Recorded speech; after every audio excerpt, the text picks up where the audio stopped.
अस्सलाम वालेकुम वरहमतुल्लाह। मेरे बहुत से दोस्त ख़ास तौर पे यूट्यूब के फॉलोअर और फेसबुक के फॉलोअर मुसलसल मुझे इनबॉक्स कर रहे थे कि आपने कश्मीर पर अभी तक बात नहीं की। तो मैंने आज सोचा कि मैं कश्मीर पर बात करूं। मैं असल में ज़रा सफ़र में था और सफ़र की वजह से मैं ख़बरों के साथ इन टच नहीं था और मेरे पास पूरा डाटा नहीं था। तो अब मैं आपको मुख्तसरन बताना चाहता हूँ कश्मीर के बारे में। ख़ास तौर पर पाकिस्तान में रहने वाले बहुत सारे लोगों को और पाकिस्तान से बाहर रहने वाले लोगों को असल सूरत हाल का नहीं पता। देखिए कि कश्मीर में एक असम्बली है, उस असम्बली में इलेक्शन होते हैं और पाकिस्तान में जो सियासी जमातें हैं उन्हीं जमातों के नुमाइंदगान वहाँ भी हैं, यानी वहाँ भी नून लीग है, वहाँ भी पीपल्स पार्टी है और वहाँ भी पीटीआई है जो इलेक्शन में हिस्सा लेती है। अच्छा, वो जो इलेक्शन में सीटें हैं उनमें से 12 सीटें अब ऐसी हैं, पूरी असम्बली की 12 सीटें ऐसी हैं कि जो पाकिस्तान में मुकीम कश्मीरी मुहाजिरों के लिए हैं, जो कश्मीरी पाकिस्तान में चले गए थे, पाकिस्तान के हिस्सों में रहते हैं। अच्छा, ये जो सीटें हैं ये बहुत ही वाइटल हैं, बहुत ही अहम हैं, क्योंकि ये हुकूमत बनाने में बहुत वाइटल रोल प्ले करते हैं। इसलिए कि अगर फ़र्ज़ करें बाकी लोगों को अक्सरियत ना हो तो ये 12 जिस तरफ चले जाएंगे ना वो हुकूमत बना लेगी। लिहाजा ये 12 जो हैं ये बहुत इनके अंदर एक मैनिपुलेटिव पावर बन जाती है। इस सिलसिले में काफ़ी अरसे से ये ख्याल किया जाता है कि ये जो 12 नशिस्तें हैं ये नशिस्तें नहीं होनी चाहिए, क्योंकि ये नशिस्तें वहाँ की रियल अवामी नुमाइंदगी को मुतासिर करती हैं। लिहाजा वो लोग जो वहाँ बैठते हैं वो लोग नहीं होते जो एक्चुअली कश्मीर के अंदर रह रहे हैं, जो कश्मीरियों के मसाइल को समझते हैं। और पिछला तारीख़ का डाटा हमें ये बताता है पिछले कई 2-3-4 हुकूमतों में कि ये जो 12 लोग होते हैं इनमें से अक्सर को वाइटल किस्म की यानी वजारतें दी जाती हैं, और जिसकी वजह से जो मेन निज़ाम है, जो मेन वहाँ का फ़ैसला करने के जो फ़ैसला करने वाले लोग हैं, वो लोगों का ये ख़्याल है कि वो वहाँ के कश्मीरी जो सही नुमाइंदे हैं उनकी बजाय वो लोग हैं जो कहीं और लाहौर, इस्लामाबाद, कहीं कराची, कहीं और रहते हैं। तो इस बात पर कुछ काफ़ी अरसे से एहतजाज भी हो रहा है और इस सियासी मसले को हल करने के लिए यानी लोग कह भी रहे हैं। पिछले साल अलबत्ता इस बात को लेकर और बाकी जो अवामी मसाइल हैं, जिसमें आटे का रेट, जिसमें बिजली का रेट और जिसमें और महंगाई और वहाँ की सहूलतें, जॉब स्ट्रक्चर और गुर्बत से नीचे की सतह पर लोगों का रहना, इस बुनियाद पर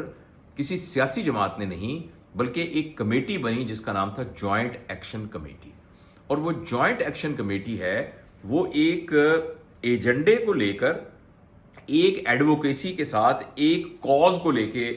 उसने बहुत भरपूर एहतजाज किया और जिसके एहतजाज के नतीजे में हुकूमत ने उनके साथ एक मुआहदा किया कि वो बिजली की कीमतों को कम करेंगे और दूसरे जो इस्लाहात हैं वो सारी कर दी। अब वो कमेटी दोबारा सरगर्म हुई है ये कहने के लिए कि ये जो 12 नशिस्तें हैं इनको ख़त्म किया जाए, और इस सिलसिले में जो वहाँ के अवाम हैं उनमें से अक्सरियत की राय ये है कि ये कमेटी ठीक कह रही है। लेकिन जो हुकूमती हलके हैं वो ये कहते हैं कि ये कमेटी जो है चूँकि ये पुरतशद्दुद है और ये गैर कानूनी है और उन्होंने इसके ऊपर पाबंदी लगा दी है। अब जो अवामी राय है वो इस कमेटी के साथ है, और क्योंकि वो अवाम के मसाइल के बारे में बात कर रही है, वो ये कह रही है कि भाई आटे की कीमत कम की जाए, दालों की कीमत कम की जाए, महंगाई के तूफान को रोका जाए, और दूसरी बात यह है कि वो जो 12 नशिस्तें हैं उन नशिस्तों को अबॉलिश किया जाए या उनकी तादाद को कम किया जाए। लेकिन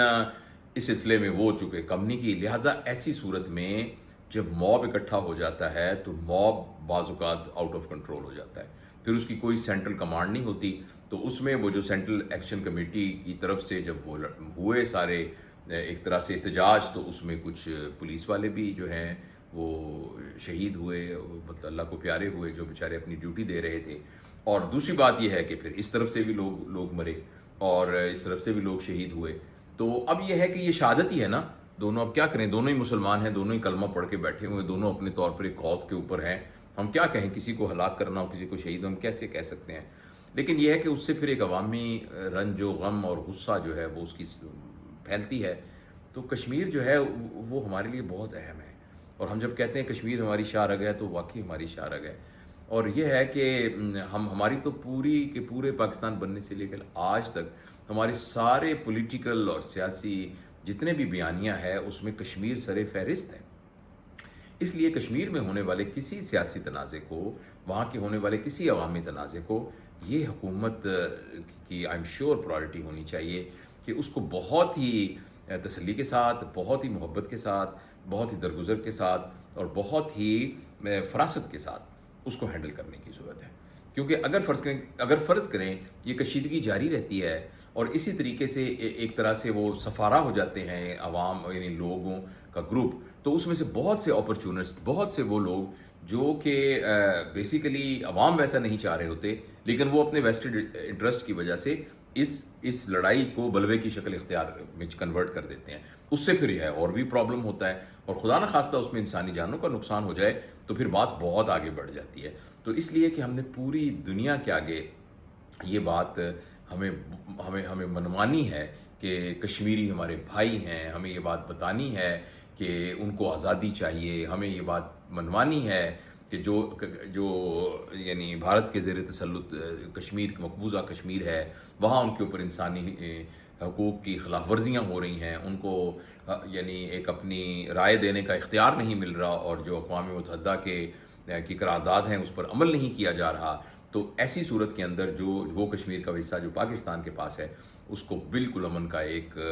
گہوارہ ہونا چاہیے، امن کا ایک خطہ ہونا چاہیے، اور جتنے بھی تنازع ہیں، سیاسی ہیں، عوامی ہیں، جو بھی ہیں، ان سب کو بہت جلدی سارٹ آؤٹ ہونا چاہیے۔ اور یہ اس سلسلے میں چاہے ہمارے یعنی پولیس کے ہمارے بھائی ہیں، کام کرنے والے ہمارے یعنی وہ جو لا اینڈ آرڈر کو مینٹین کرنے والی ہماری ایجنسیز کے بندے ہیں، اور جو ہمارے عام شہری ہیں، جو ہمارے کشمیری بھائی ہیں، ان سب کی جانیں، ان سب کا خون، ان سب کا پسینہ وہ بہت قیمتی ہے۔ تو اس سلسلے میں میرا یہ خیال ہے کہ اگر کوئی سیاسی ایگو ہے اور اگر کوئی کسی قسم کی ایگو ہے تو اس کو ایک طرف رکھنا چاہیے، دونوں طرف سے اس بات کو ایک طرف رکھنا چاہیے۔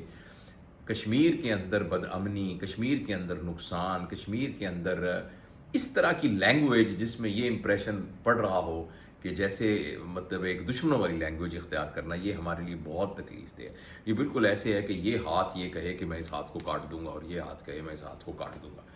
تو یہ ہاتھ کاٹے یا یہ ہاتھ کاٹے، مطلب نقصان تو جاوید اقبال کا ہی ہوگا نا۔ تو نقصان تو ہمارا اپنا ہی ہے نا، اپنے پاکستان کا ہی نقصان ہے نا، اپنے وطن کا ہی نقصان ہے۔ تو اس لیے یہ ہے صورتحال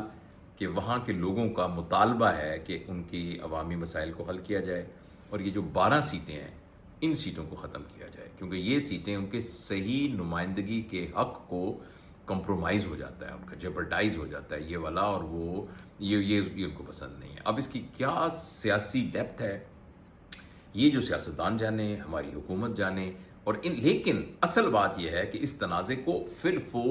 ختم کرنے کے لیے پورا ٹاپ پرائیورٹی اس کو سمجھنا چاہیے۔ ہم کسی طریقے سے افورڈ نہیں کرتے کہ کشمیر کے اندر اس طرح کی بد امنی کی صورتحال ہو، یہ بالکل ہماری فیور میں نہیں ہے۔ تو یہ ہے تھوڑا سا ایک میرا خیال جو میں اپنے دوستوں کے ساتھ شیئر کرنا چاہتا تھا۔